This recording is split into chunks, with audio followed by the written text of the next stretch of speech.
All right. Brett Marin here with exciting heavyweight prospect Jeremiah Milton for People's Champ Boxing. Jeremiah, how you doing tonight? Yo, I'm doing good, man. Another great day in the gym. Just getting close to this fight week. Awesome, awesome. Fight week coming up quick. So tell me a little bit. So we were just talking a little bit earlier before we started recording here. You said you're leaving the gym and you're right back on the grind upon leaving the gym. What's next for you? So I got the track. My coach Devron. You know what I'm saying, underneath Coach Larry Wade. So I got that program going for me out here in Vegas. So that'll be what finishes my day. Okay. So you're in Vegas right now. Absolutely. You're in Vegas. You train full time in Vegas then? Yeah, living, staying the whole nine. Perfect. That's awesome. Well, and I apologize in advance for making you repeat yourself here. I did watch your interview with Behind the Gloves, which was awesome. And one thing I just wanted to get a little more info from you on, you talked a little bit about your nickname, which I thought was super cool. So can you tell our viewers / listeners, whatever, where does the nickname Dreamland Milton come from? Oh yeah, definitely. I don't ever get tired of talking about that because it's significant to me. You know what I'm saying? I got it tatted on me before I went by it. Yeah. So Dreamland is from my hometown, Tulsa, Oklahoma. It was a movie theater out on Black Wall Street, and there was a lot of Dreamland theaters back in the day, but this was Williams Dreamland. And it was a place for people to go and, watch movies and, gather and everything like that before it was burnt down. I reference it as a place, you know what I'm saying? Come see the show, you know what I'm saying? My life has kind of been like that movie type situation. So, come see it, man. I'm gonna send this dude to Dreamland, you know what I'm saying? And you're gonna enjoy the show. Yes, I thought that was super cool. And I know enough to know that there is boxing in Tulsa. I don't think like the standard casual fan thinks Tulsa and thinks boxing, but you seem to take a lot of pride in representing Tulsa, fighting in Tulsa, building your career in Tulsa. What can you tell us about that? Yeah, you know what I'm saying? So when I came out to Vegas, you know what I'm saying, they thought I rode in on a horse, So Right. hey, it is what it is, you know what I'm saying? Tulsa, there's a lot of different diversity out there, you know what I'm saying? A lot of different things to get into. And you'll be actually surprised, you know what I'm saying, for what you might find out that way. But I think it's very important to, you know what I'm saying, to always represent where you come from. So you give other people hope, So a lot of people haven't been outside of their own cities or, been outside their own places. So I always want to make sure that I'm inspiring the next person. And I'm doing things that are bigger than just my city. Right. Of course, you know what I'm saying? I got goals that are bigger than my city, but that's what got my roots, you know what I'm saying? That's what made me the man that I am. Taking on the world today was what I went through back then. Yeah. It almost looks similar to the early goings of like a Terrence Crawford type of trajectory where hopefully at the end of the day you're fighting in Las Vegas, fighting overseas, whatever it might be, but being able to go back home and sell out in a place like Tulsa is a super unique thing for a fighter. So I think that's really cool for you. Yeah, when I was in the amateurs, I was watching, Crawford rise. And his story was very inspirational, you know what I'm saying? Taking a place like Omaha, Nebraska, which I've been, that was relatively, unknown to boxing. A lot of locals didn't know boxing as well. And I brought a lot of people to boxing, just being, who I am out there and, being an impact in my community as well, not just people knowing me from fighting, but they know that I fight. That's always been a major goal of mine is to do something big in my own hometown.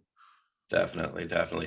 One thing I wanted to ask you as well. I know, I know your management team well, and have followed you in the early goings here. We're 3 fights in. You probably would have hoped to have had more fights by now, as I think would be the case with anybody that debuted in the year 2020, right? Can you tell us about the frustrations that might have come from trying to build a career in the COVID landscape? Well, a lot of people know as well, like during the course of COVID, I've sparred, everywhere, a lot of people, a lot of top names. Mm. And, always being like close to these guys. It's been a great experience as well. But you know, like waiting for your moment, man. You know, like people, oh yeah, I see you sparring, I see you sparring. You know what I'm saying? Like I want them to talk about my fights, you know, not just like who I'm sparring or where I'm at. So yeah, that's been like the hardest you know, nail biter, I guess, you know what I'm saying, showing patience that way. Um, so you know, nobody expected this to happen though. So we all in it together. And you know, Yeah. you gotta continue to make moves. You know, I'm farther than I ever been. You know, back whenever I was in Tulsa, I was a school teacher, I was doing many other things. So I'm a lot farther than I ever been. So I can't complain too much. Okay. Okay. Perfect, perfect. Well, and one thing that like you said, you're all in this together. Everyone that debuted in 2020, like nobody has a head start on you. We were all in the same pandemic. But I think something interesting that was said when Cambosos had defeated Teofimo a couple months ago, and he alluded to, yeah, I only have 20 fights, but I spar with Manny Pacquiao. And that alone is that's experience in its own right. And you have a ton of sparring experience with top flight fighters. Do you feel like that's something that would allow you to fast track your career and maybe take those steps up quicker? Than maybe you don't need to be 20-0, maybe you don't need to be 30-0, maybe you can take a big fight at 12, 13, 14. That's definitely the goal. It's the heavyweight division, you know what I'm saying? You know, 3 fights in, you know, you make it 6 figures, who knows, you know? So uh you know, 3 great showings, 3 great performances, whatever. You don't know with the heavyweight division. A lot of these guys, you know, Joe Joyce for one, like, you know, he's making a good, I would assume he's making a good, you know, amount of, you know, money for himself. And he's what, 14, 15 fights in. Right. He took a fast track route, of course. You know, so you got to be ready for the moment, but it does not hurt you to be in the ring with the best people whenever your desire is to truly get better and to be amongst the best. So you know, that's always the goal, is to, you know what I'm saying, just be ready for whatever comes. Yes, yes. And whatever is coming next will be on January 29th. And from what I understand, we're looking at an opponent with a few more rounds under his belt, a few more fights under his belt. What does that do for you game plan wise? Is your fourth fight and you're going to be going in there with a veteran. Are you prepped to maybe put in a few more rounds than you have in the first couple of fights? Of course, you know what I'm saying? Like, I don't necessarily go looking for the knockout. I just produce spectacular performances. So if it is to carry on a couple more rounds, you know, I'm ready to go for more than what it's scheduled to go for. You know, it's part of the game. But heavyweight fighting, you know what I'm saying? It only takes that one shot, you know, and I'm prepared to throw many shots, prepared to throw many punches. So yeah, we good. There we go. There we go. And I know you've probably answered this question a million times, but I want to dial it back to your last fight. I just had never seen anything like that. You knocked the guy out and he's out on the ropes essentially. And you, for anybody watching this that didn't see it, Jeremiah knocks guy out, ropes catch him completely out on his feet, and you like were ready to load up again and stopped yourself seeing that he was out. Where does that awareness come from? Like that was just, I never seen reflexes like that. Just being in the moment, being in complete control of what's going on in your head is very important. And that's the thing too, especially sparring at higher levels.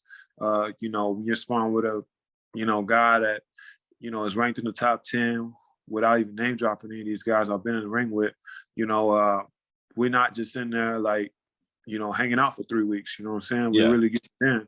So like seeing things, being able to react and just being completely aware, it shows, you know, just the level of my control, even though where I'm at.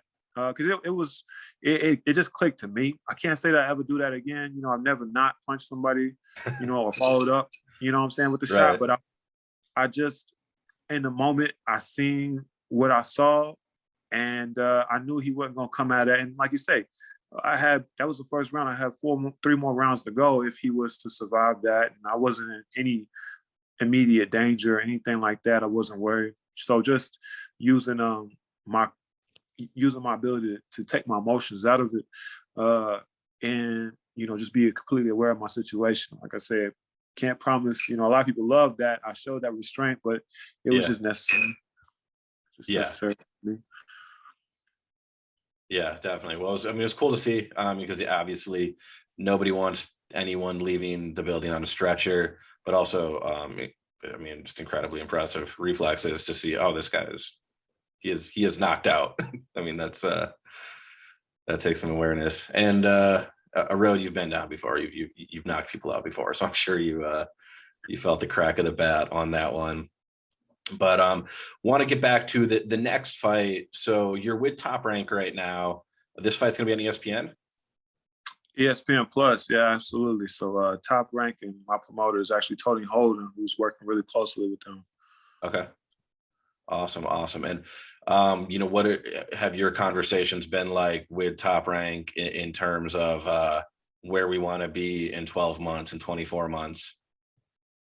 You know, yeah, busy and active, you know what I'm saying?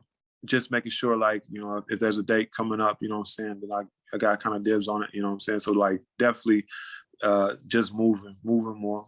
The best thing for young active fighters to be busy. Perfect. So we see a few more fights in Tulsa on the horizon here to build that fan base then.